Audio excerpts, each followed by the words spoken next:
Hi everybody and welcome back to the homestead. Today you get me. Kim's probably going to be in the background because I never say all the things she wants to say. But I have scissors. I won't be running. I will be cutting herbs. Today we decided it's a really sunny day. We're going to use the dehydrator. The dehydrator pulls on the solar a little bit, so we want to make sure it's a sunny day. But we're going to dry some herbs. You missed it. You're a little late. I already picked some chives, some orange balm, sage, Parsley. and parsley, regular and Italian parsley. Yep. This is our oregano. We have some thyme over there, chocolate mint, and regular mint. Right. So we're gonna set the dehydrator at its lowest setting. I kind of have everything separated in the dehydrator, and I made myself a little note so I know what everything is on every shelf. We're gonna set it for, we'll check it in an hour. It'll run up to 4 hours.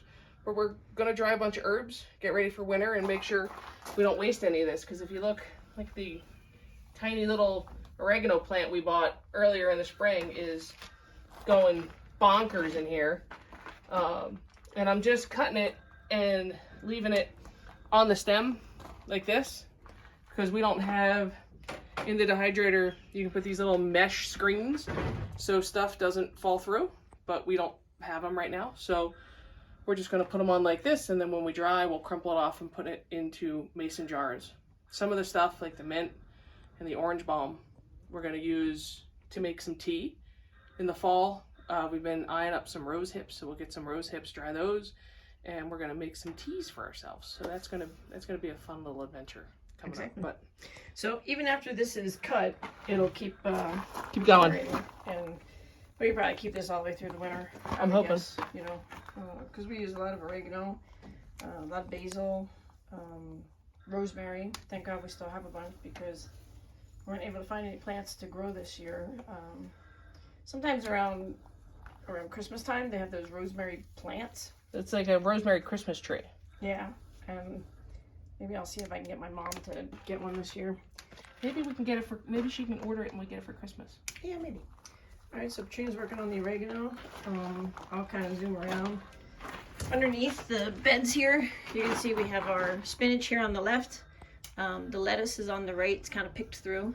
Going back a little further, we have our Swiss chard. And then beyond that is the zucchini plant. And I actually just watered it, so it'll perk back up.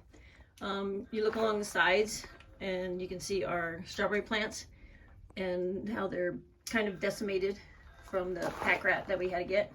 And then right behind Katrina, I have 3 little tubs of carrots, just baby carrots. I thought they would do well in there, so they're coming up nice. I see a peach pit in our I thinned them out once, and they'll get thinned out again. And then over here, Katrina talked about our chocolate mint, and then our thyme is here. And then outside is the other mint. So on the table here, we have our 2 fig trees that we're still getting ready to build the beds for those 2 guys. Get them out. I have an eggplant plant that started here. plant. Down there I have 2 little tomatoes that are left. I'm going to repot those. Those are from those seeds from inside those tomatoes back in the fall. So take a little walk outside here. Go around.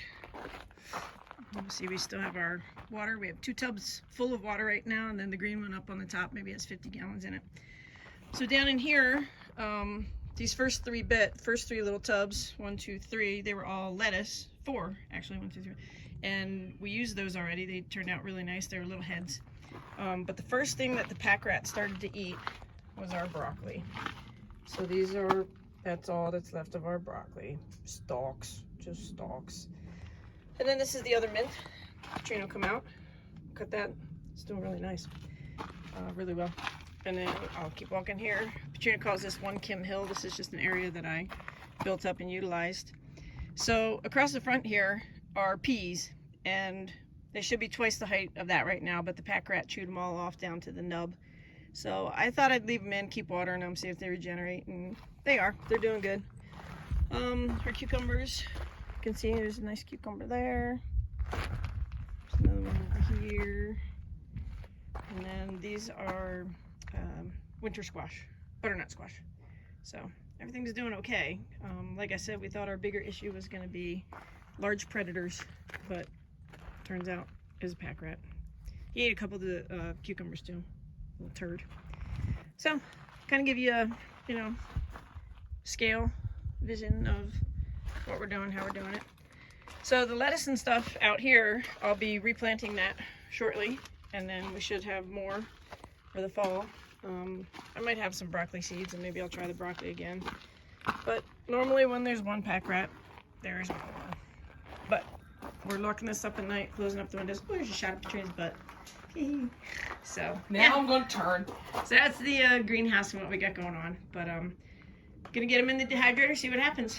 And then we're going out today and we're getting loads of dirt to finish up those 3 beds for transplanting the tomatoes and stuff like that, and get the strawberries out and put them in the ground too. So, all right. Anything else, Patrina? That's it. All right. We'll let you know how it goes after we dry them. See what happens. Peace out. Peace out. Cheers from the homestead.